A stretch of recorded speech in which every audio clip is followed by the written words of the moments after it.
أعوذ بالله من الشيطان الرجيم بسم الله الرحمن الرحيم قل إن صلاتي ونسكي ومحياي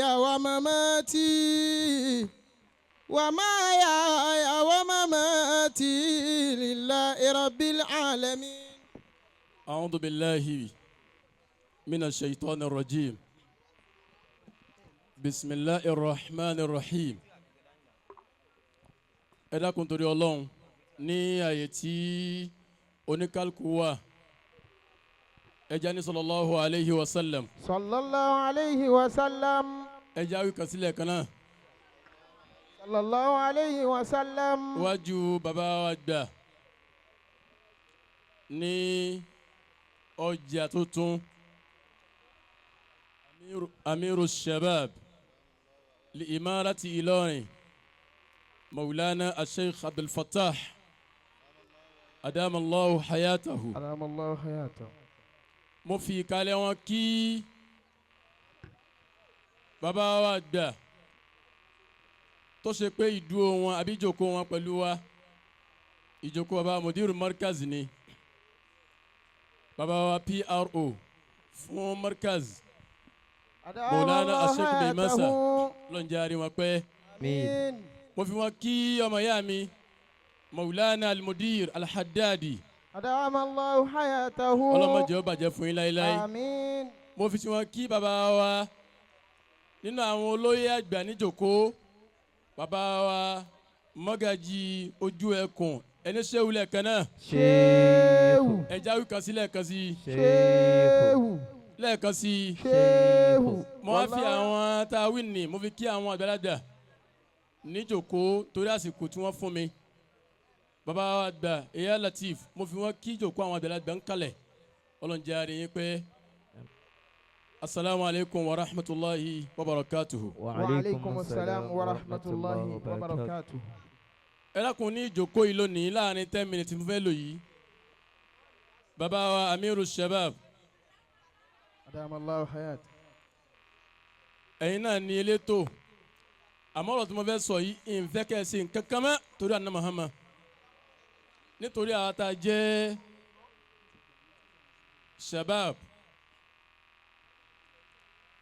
Kéèyàn dúró báyìí kó sọ̀rọ̀ Ọlọ́run fẹ́ni tó bá ní làákàyè nínú ìlú yìí lásìkò yìí ó ti fẹ́ di nǹkan mi. Àwa tá a sì jẹ́ kékèké yìí tí à ń bọ̀ wá torí mi máa ń sọ dáadáa àwọn ò tí bẹ̀rẹ̀ sẹ́ o. Ẹ̀yin lẹ wà ń field. Àmọ́ bẹ́ẹ̀ yẹn bá ní làákàyè dáadáa tó sì máa ń tí ọ̀la ìlú yìí ó máa wí. Ó yẹ kí ẹ wà nù bànújẹ́.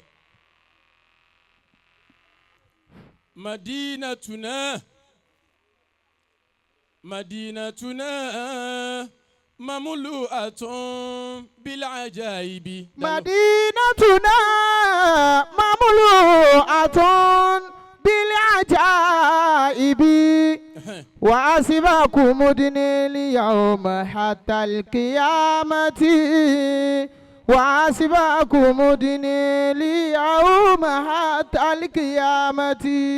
Bàbá wa Ameerul Shabaab ọ̀rọ̀ tí mo fẹ́ sọ yìí ààyè tó yẹ kí n ti wí náà mo wà yìí torí gbólóhùn Ameerul Shabaab ẹ̀yin ni wọ́n kó wa lé lọ́wọ́ gbogbo àtàjọ́dọ̀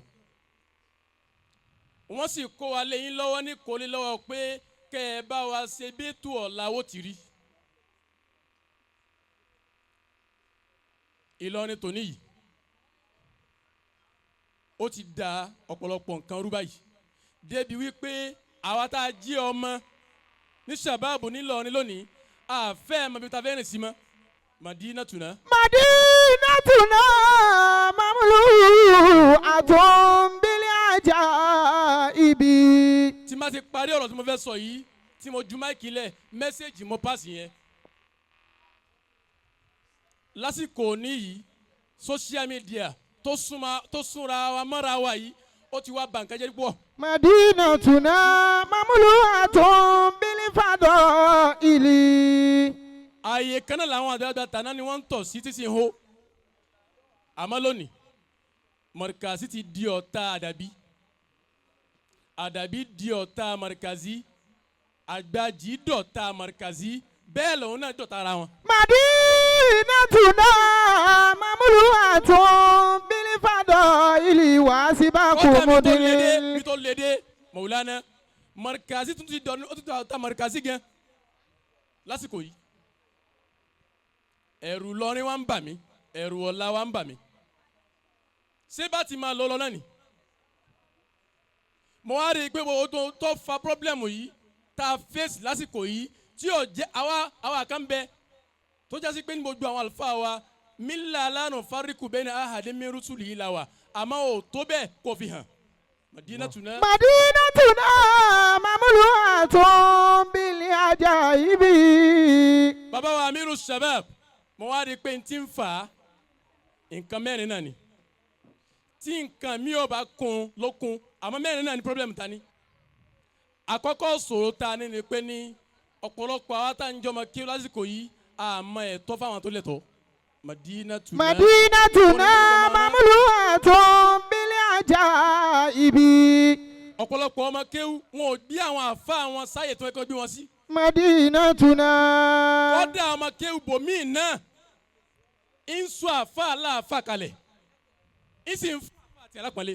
Madinatuna mamlu'atun bil ajaibi. Ẹlẹ́ẹ̀kejì nínú ìṣòro tá a ní lásìkò yìí tí ń fa pọ́blẹ́mù fún wa ni wípé ọ̀pọ̀lọpọ̀ àwa tá a jí àfa yìí lásìkò yìí kò sí gbólóhùn sọ́rí àlè ṣe sọ́rí àṣà ń ṣera wa àbí kò ṣẹ̀ṣẹ̀ láàrin àwọn afa ni sáà ni wá dùn àmẹ́ni tó sẹ́yìn kò fẹ́ mọ̀ pé òun ṣẹ̀ láti lè ṣe sọ́rí àyìnbá òde sọ́rí ṣe òun bàbá pọ́blẹ́mù ni. Madinatuna mamlu'atun bil fadaili. Ẹlẹ́kẹ̀ta níbẹ̀ tó jẹ́ pọ́blẹ́mù wa òun ni pé bí yẹn bá ti wá ráyè kó ṣe sọ́ọ̀rì gan ẹni tá a fẹ́ ṣe sọ́ọ̀rì fún kò sẹ́mi àforíjì. Wa sibaku mudinil yawma hatal qiyamati. ẹni tá a ṣe sọ́ọ̀rì fún gò lọ́dọ̀ ó di mélòó ó di mẹ́ta. Ẹlẹ́kẹ̀rin àfa yìí ẹlẹ́kẹ̀rin tó jẹ́ pọ́blẹ́mù wa ìyókù ọmọkùnrin òun náà ni pé ìfẹ́ ń bẹ ńlọrin àmọ́ kò tó nǹkan. Bí ibà ṣe ìfẹ́ ló gbé àwọn náà dé yà ní sí àmọ́ fẹ́ yẹn ò tó nǹkan tí n bá ti ń dá a fún ọkọ̀ jáàlà tí wọ́n níran kan odò ta kó wá. Bàbá wa ń lò lọ báyìí bó o ní ọ̀la ìlú yóò ti dà. Mo wá rí wípé ní gbogbo pọ́blẹ́mù yìí kò sí ní tó kùtà pé ní bá a ti ń dákọ̀ pọ́blẹ́mù nu ó yẹ kájọ máa mọ̀ pé ní solúsàn rẹ̀ náà ni tí yóò bá máa jẹ́ solúsàn kankan. Níparí ọ̀rọ̀ mi bàbá ṣe bẹ̀ tán ọmọdé bẹ̀ ó bù bọ́mọ bá jẹ bẹ̀ tán tó tún ṣe bẹ̀ mọ́ bẹ́ẹ̀ àwọn tí ń bọ̀ lẹ́yìn náà ló dá lọ́lá. Bàbá ṣe bẹ̀ tán ọmọdé bẹ̀ ó bù tọ́mọ bá jẹ bẹ̀ tán tó tún ṣe bẹ̀ mọ́ bẹ́ẹ̀ ṣe báwọn tí ń bọ̀ lẹ́yìn náà ló dá lọ́lá ṣe báwọn tí ń bọ̀ lẹ́yìn náà ló dá lọ́lá. Bí bàbá bá ṣe bẹ̀ tán o tọ́mọdé bẹ̀ tó bù o bọ́mọ bá jẹ̀bẹ̀ tán tó fọ́ kòkò mọ́lẹ̀ ṣe báwọn tí ń bọ̀ lẹ́yìn náà ló dá lóró.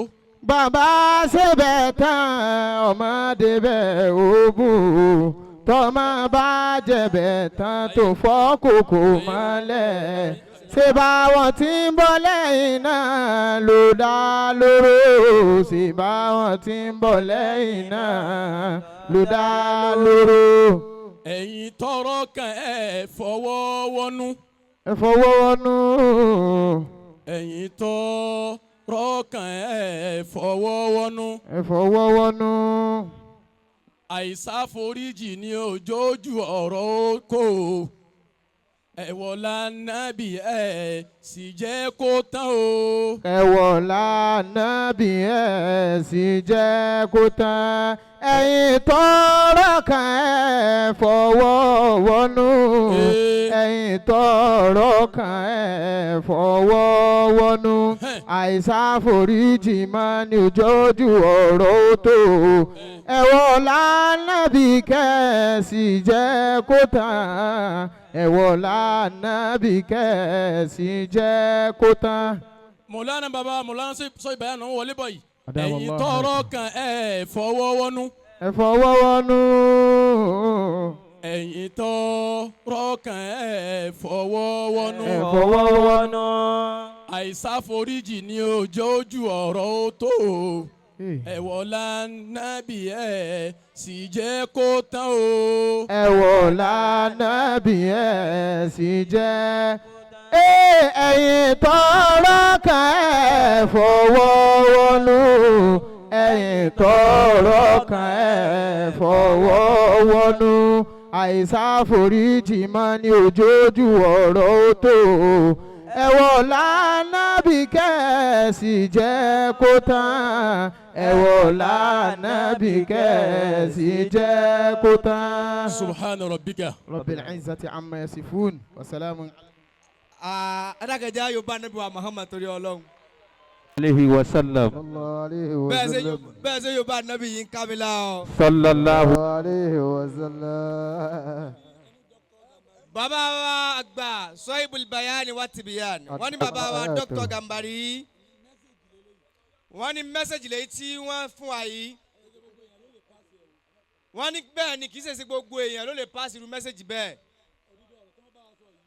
wọ́n ní òdodo ọ̀rọ̀ tí wọ́n sọ fún wa yìí wọ́n ní gbogbo èèyàn ló mọ̀ ọ́ àmọ́ kì í ṣe gbogbo èèyàn ló lè sọ ọ́. wọ́n náà jẹ́ ọ̀dọ́ tó mọ́ nínú ìlú yìí tí wọ́n sì wà lórí òdodo ló jẹ́ kí wọ́n lè sọ ọ̀rọ̀ tí wọ́n sọ jáde yẹn Ọlọ́run ní jẹ́ máa padà sí ibú. àmín. ọlá àtànẹ́bí wa Muhammad ọlá àwọn tí wọ́n bí bisimilayi inna ataynaka al-kawzara fasalli li rabbika wanhar inna shani'aka huwal abtar. صلوا على النبي الكريم صلى الله عليه وسلم. أعوذ بالله من الشيطان الرجيم بسم الله الرحمن الرحيم. آمين. ọ̀rọ̀ tí ẹ̀dá kọjá gbọ́rọ̀ láàyè.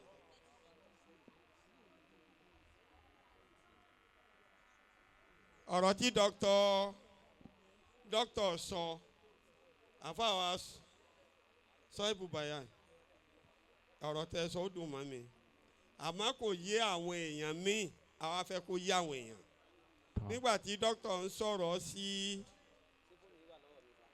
rọ̀yísù gbogbo àwa ọ̀dọ́ rọ̀yísù gbogbo àwa ọ̀dọ́ ọ̀rọ̀ òun ọ̀hún àtàmìlà rọ̀yísù sì ń ṣiṣẹ́ torí àwọn èèyàn lè má mọ̀ yí pé ní rọ̀yísù ń ṣiṣẹ́ pẹ̀lú ìdí méjì mo wà lé ni wọ́n ń pè mí lérí àwọn ọ̀rọ̀ léríṣiríṣi tí ń ṣẹlẹ̀ àwa lọ lè bá ẹni ọjọ́ rọ̀yísù nàkọ́ bá Markazi yìí bàbá wa Yusuf Akọ́láwálé adaballahu wa yatawu. àwa lọ lè bá wọn nígbà tí rọ̀yísù ọmọ fi yé wa wọn láṣẹ kú ní ọ̀dọ̀ bàbá wa mẹ́sìn gbà ni gbogbo ọ̀rọ̀ yà wọ́n ti ṣe mítìn àwọn ọ̀bá láti wá torí a fẹ́ kí mẹ́sẹ̀gì yẹn kárí lọ́jẹ́ ká sọ àwọn fi yé mi nísìnyí ní rọ̀yísù Shabaab ipe ní gbogbo wàhálà táwọn ṣe àwọn àmì ilé mọ́mọ́ kí n bá wọn sọ kí n ti ń ṣẹlẹ̀ torí náà ní pé ní rọ̀yísù ń ṣiṣẹ́ púpọ̀ ẹ sì rí èèyàn yàn wàláhì lásìkò nítòdodo ọ̀dà àjọ wọn bá mi sọ̀rọ̀ pẹ̀lú ẹkún ni wọ́n fi ń sọ tàfi àdọ́dọ̀ ọ̀rọ̀ ìsúná kọ́ bá ti Markazi yìí tí èmi ń jẹ́ olùránṣẹ́ gbogbo Markazi àmọ́ ìtẹ́ àkànfẹ́ kẹ́mọ̀ ní pé ní àwọn àgbàlagbà ní ọ̀dákẹ́ lérí ọ̀rọ̀ gbogbo àwa ọ̀dọ́ àtẹ̀mí yìí ọ̀dọ́ lèmi náà tẹ́ ìránṣẹ́ kì wọ́n sì ti ń ṣètò lérí ẹ̀ bàbá wa àwọn tán tó wá jẹ́ chairman gbogbo àwa Markaz tó ní Ìlọrin iná ni Professor Imam Ọláríwájú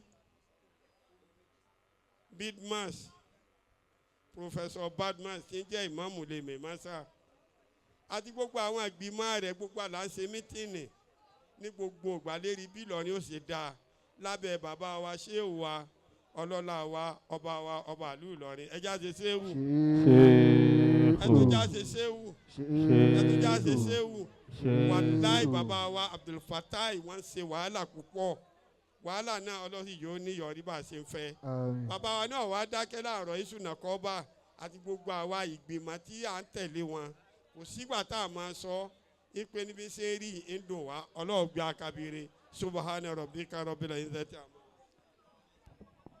ẹlẹ́kẹ̀jẹ́ gbé ọlọ́run tóbi lẹ́ẹ̀kan náà.